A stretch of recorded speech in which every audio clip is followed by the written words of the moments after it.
पाकिस्तान में भी ना। हाँ।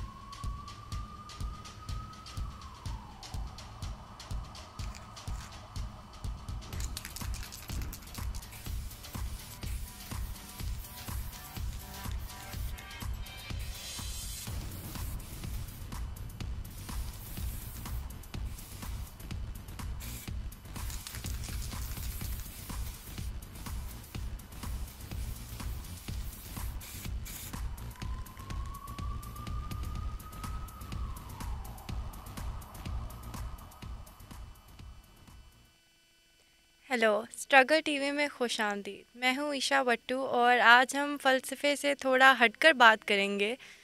नई शाया होने वाली किताब 75 years after partition, Pakistan, India and Bangladesh के बारे में। इन्हें अमित रंजन और फ़ारूक सुलेरिया ने एडिट किया है और इनमें बांग्लादेश, इंडिया, पाकिस्तान के ऊपर मुख्तलिफ़ चैप्टर्स हैं जो पार्टीशन के 75 साल बाद वाली तारीख़ और आजकल के हालात का जायज़ा लेते हैं इन अ वेरी क्रिटिकल वे। तो हमारी ये खुशकिस्मती है कि हमारे पास इनके चीफ़ एडिटर और एक चैप्टर कंट्रीब्यूट करने वाले फ़ारूक सुलेरिया मौजूद हैं। तो हम सबसे पहले आगाज़ करेंगे एक थोड़े जेनेरिक बट ज़रूरी सवाल से कि ये किताब कंपाइल करने का, एडिट करने का मेन मकसद क्या है? आपने क्यों ज़रूरी समझा कि ऐसी किताब होनी चाहिए? ईशा, बहुत शुक्रिया। बहुत खुशी की बात है कि मुझे इस किताब पे बात करने का मौका मिल रहा है। सच बोलूँ तो ये ख़्याल मेरा नहीं था। मैं और अमित रंजन, जो नेशनल यूनिवर्सिटी सिंगापुर में पोस्ट डॉक फेलो हैं, ये उनका आइडिया था।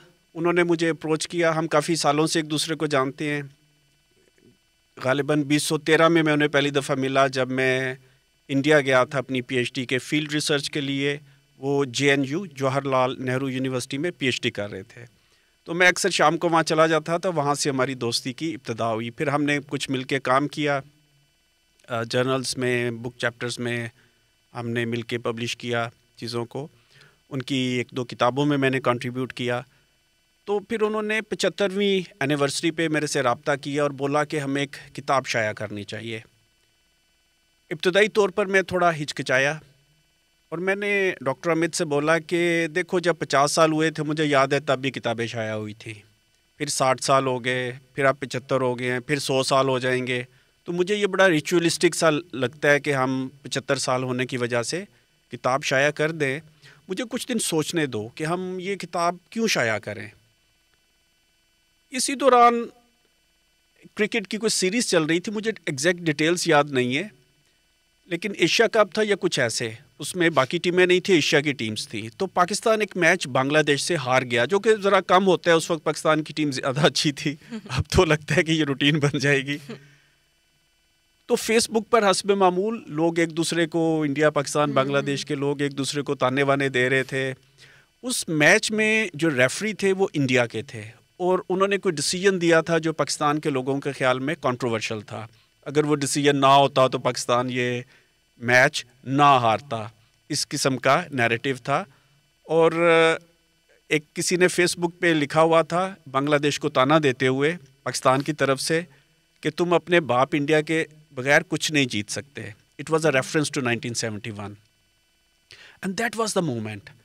मुझे यूँ एक, क्योंकि मैं सोच तो रहा था बहुत दिनों से पार्टीशन के बारे में, और मुझे समझ में आया कि पार्टीशन सिर्फ 1947 का नाम नहीं है।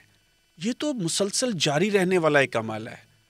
और फिर मुझे बहुत सी चीज़ों का ख्याल आया कि ये तो किताबों की शक्ल में, कहानियों, फ़िल्मों, रोज़मर्रा की फैमिली हिस्ट्रीज़ की शक्ल में ये ज़िंदा रहती है। मेरे अपने ख़ानदान ने, मेरे दादा दादी और मेरे दोनों वालदैन भी वो जम्मू में पैदा हुए थे। उन्होंने हिजरत की, वो बहुत छोटे थे। मेरी वालदा शायद 1-2 साल की होंगी, वालिद को 7-8 साल के थे। तो हमारी अपनी फैमिली में लगभग रोज़ बात होती है, ख़ासकर जब हम गाँव जाते हैं। और वो बिल्कुल जम्मू के वर्किंग बाउंड्री के ऊपर है। दूसरी तरफ जम्मू की पहाड़ियाँ दिखाई देती हैं। तो वो पार्टीशन तो हर वक्त हम जी रहे होते हैं। तो वहाँ से फिर हमें ख़्याल आया कि ठीक है, हम इस पे एक किताब शाया करते हैं, लेकिन सिर्फ 1947 के इवेंट के बारे में नहीं। इसकी रिप्रोडक्शन के बारे में, इसको जो ज़िंदा रखा जाता है बतौर सियासी प्रोजेक्ट, बतौर नज़रियाती प्रोजेक्ट। इंडिया भी यही करता है, हम भी करते हैं और बांग्लादेश भी ये करता है। तो फिर डॉक्टर अमित ने भी एग्री किया इस बात से, तो इस तरह से ये प्रोजेक्ट हमने शुरू किया। अभी आपने एक बात की कि पार्टीशन जारी रहता है या ज़िंदा रहता है, तो क्या आप बता सकते हैं कि आज 75 बल्कि अब तो 78 ईयर्स बाद भी उसके ऐसे क्या असरात हमें नज़र आते हैं? असरात में तो एक जो बिल्कुल वाज़ेह चीज़ है वो है नफ़रत में डूबी हुई कौम परस्ती। उस तरफ बीजेपी इसकी एक बहुत बड़ी अलंबरदार बनी हुई है। वो 1947 क्या, वो तो औरंगज़ेब से लेके महमूद गजनवी तक जाते हैं। और बीजेपी के उभार में एक बहुत बड़ा अहम इवेंट जो था वो बाबरी मस्जिद की शहादत थी, जिसके अभी तक आप असरात देख रहे हैं। वहाँ पे उन्होंने इतना बड़ा जब मंदिर बनाया और मोदी ने वहाँ जाके उसका इफ्तिताह किया, तो वो ग्लोबल न्यूज़ थी, क्योंकि वो इतना बड़ा मंदिर और इतनी बड़ी ख़बर बनी हुई थी कि नाम नेहाद ग्लोबल मीडिया उसको कवर कर रहा था। तो एक तरफ, और कांग्रेस भी कुछ कम नहीं थी।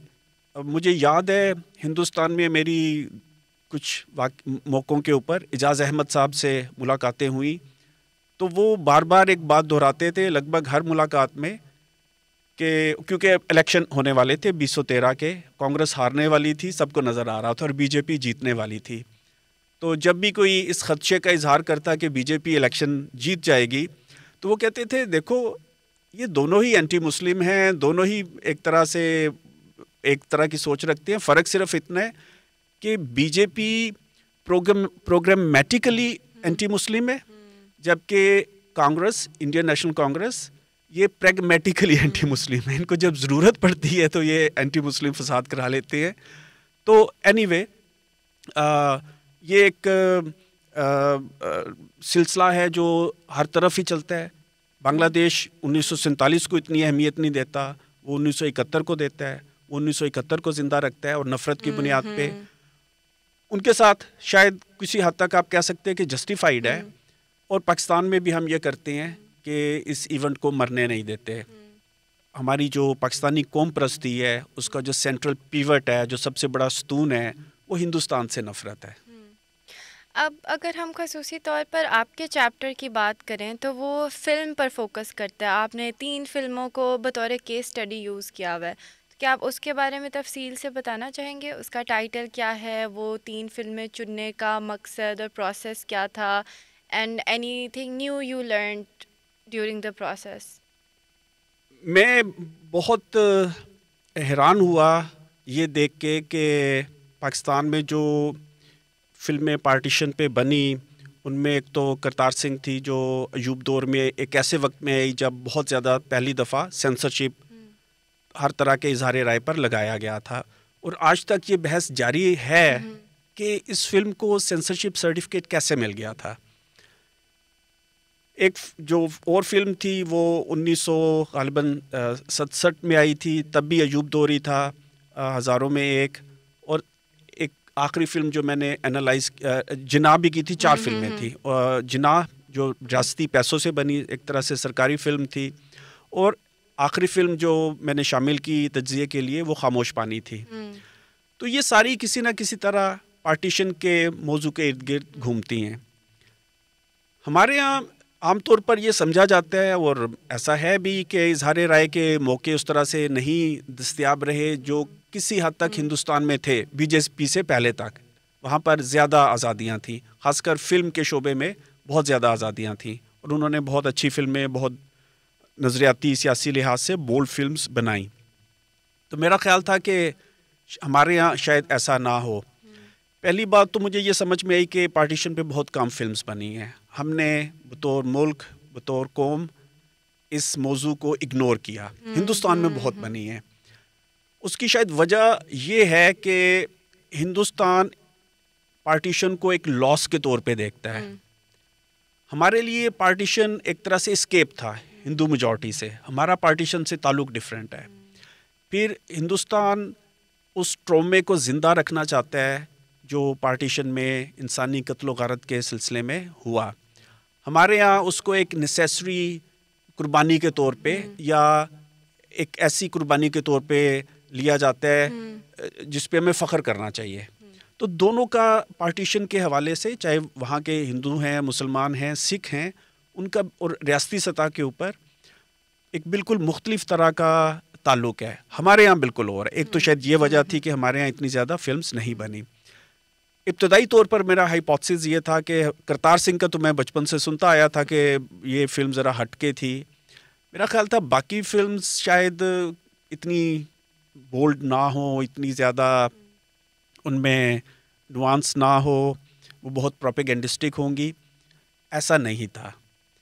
और दिलचस्प बात ये थी कि 2 फिल्म्स जो हैं, करतार सिंह और खामोश पानी, वो तो पार्टीशन को बहुत ही प्रॉब्लमेटाइज़ करते हैं। और सबसे अहम बात ये कि सिखों को या हिंदुओं को डिह्यूमनाइज नहीं किया जाता। 2 फिल्में जो थी, लाखों में एक, माफ़ कीजिएगा, और जिन्ना, इनमें जो पार्टीशन पे मेन स्ट्रीम नैरेटिव है उसी को पेश किया गया है, लेकिन इसके बावजूद कुछ चीज़ें ऐसी थी जो मेरे तवक्को से हटकर थी। जिन्ना मैंने जब ये रिलीज़ हुई थी 1997 की शायद बात है, तब भी मैंने देखी थी, क्योंकि इसका बहुत शोर था 2 वजह से। एक तो रियासत के पैसों से बनाई जा रही थी, फिर इसमें क्रिस्टोफर ली काम कर रहे थे, जिसके ख़िलाफ़ उस वक्त के एक बड़े अखबारी ग्रुप ख़बरें ने बहुत प्रोपेगेंडा किया कि देखिए जो आदमी ड्रैकुला का किरदार अदा करता है उसको जिना का रोल दे दिया गया और ये तो जिना की तौहीन है, जिसकी वजह से फ़िल्म और ज़्यादा तवज्जो का तलबगार बन गई। तो उस वक्त शायद मैंने और अंदाज से इसको देखा था, लेकिन तब भी मुझे अच्छी लगी थी। इस दफ़ा जब मैंने देखा तो मुझे अंदाज़ा हुआ कि इसके बावजूद ये फ़िल्म जिना को, पाकिस्तानी स्टेट नैरेटिव को प्रमोट करने के लिए बनाई गई है।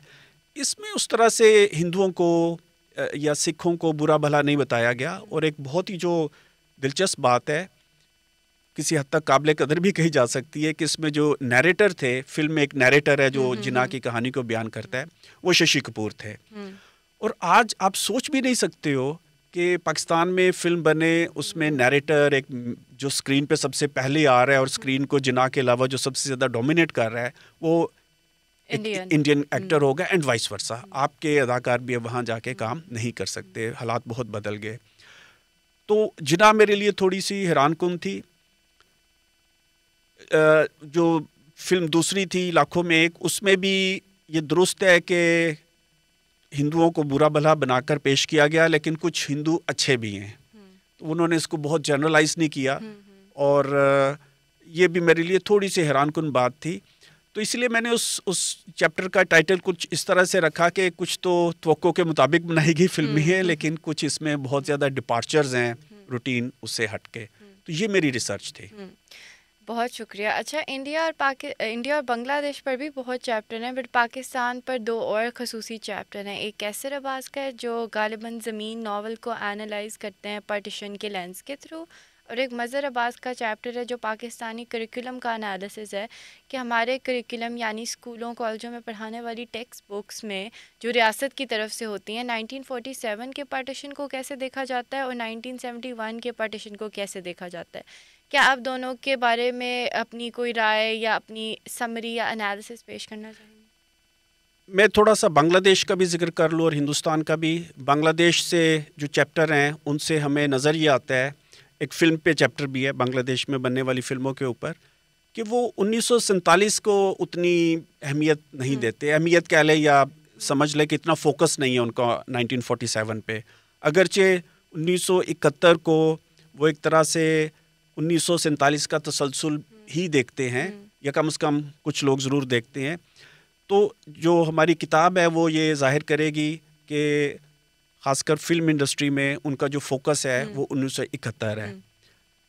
हिंदुस्तान से जो 2 चैप्टर थे उसमें से एक डॉक्टर अमित का ही है। उन्होंने जायज़ा लिया है कि उर्दू ज़ुबान के साथ हिंदुस्तान में क्या हुआ है, क्योंकि उर्दू है तो हिंदुस्तान की ज़ुबान, लेकिन इस सारी पॉलिटिक्स में जो 47 से पहले से चल रही है उसका नतीजा ये निकला है कि उर्दू बहुत निगलेक्ट हुई है। मैं ये भी कहना चाहूँगा, मैं हिंदुस्तान काफ़ी अर्सा रहा, 6 माह तकरीबन मुसलसल रहा अपनी रिसर्च के लिए, इसके अलावा भी वहाँ गया, उर्दू की वहाँ पे शायद अभी भी हालत पाकिस्तान से बेहतर है। वहाँ पर काफ़ी काम भी होते हैं उर्दू के लिए।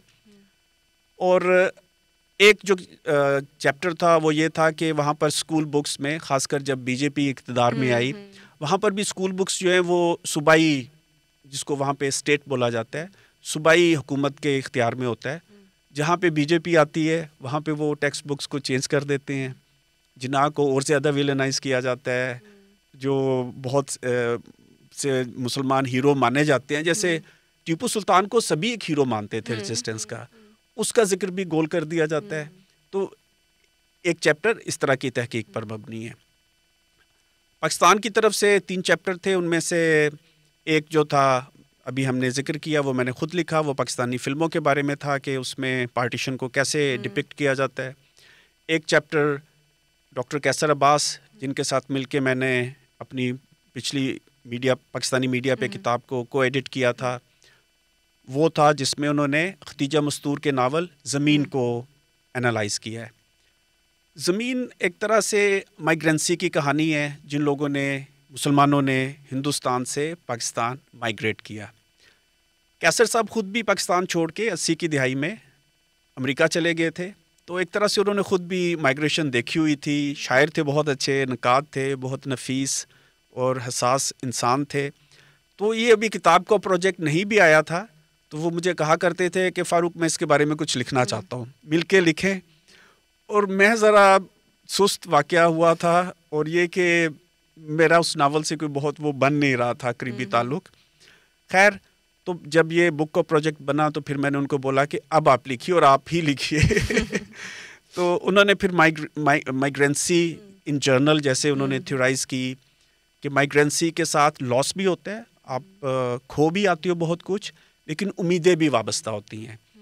आप जब पाकिस्तान से अमेरिका या यूरोप जाते हैं तो अपना वतन पीछे छोड़ आते हैं, लेकिन आगे उम्मीदें भी होती हैं कि मैं यहाँ पीएचडी कर लूँगा, मैं यहाँ कारोबार सजा लूँगा, मैं पैसे कमा लूँगा।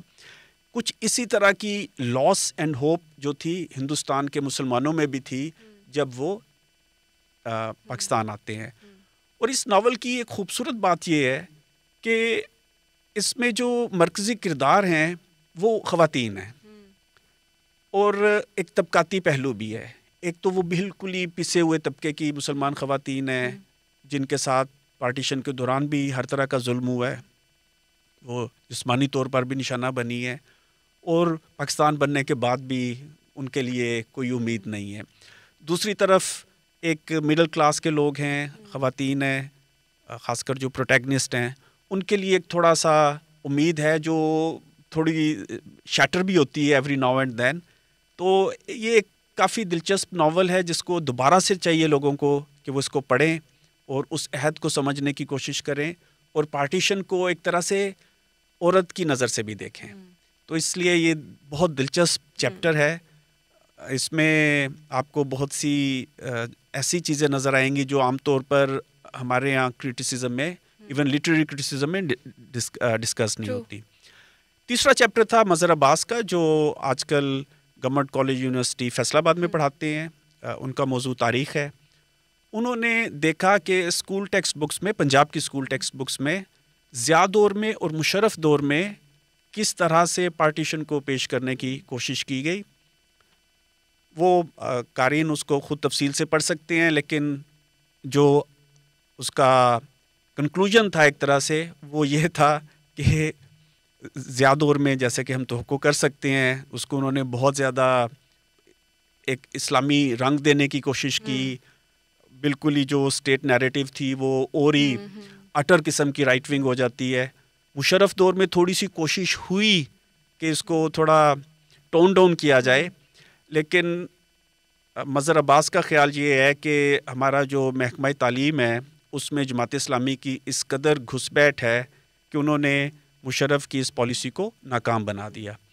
तो ये तकरीबन 3 चैप्टर हैं पाकिस्तान के बारे में, जिनमें हमने कोशिश की है कि हम देखें पार्टीशन को रिप्रोड्यूस कैसे किया जाता है। काफ़ी अच्छे पहलू चूज़ किए गए हैं। फ़िल्म, नावल और टेक्स्ट बुक यही मेन सोर्सेज होते हैं एक पूरी कौम की आइडियोलॉजी को शेप करने के। तो डॉक्टर फ़ारूक सलहरी, आपका बहुत शुक्रिया, आपने हमें इतनी इंसाइट्स दी और इन्फॉर्मेशन दी अपनी किताब के बारे में।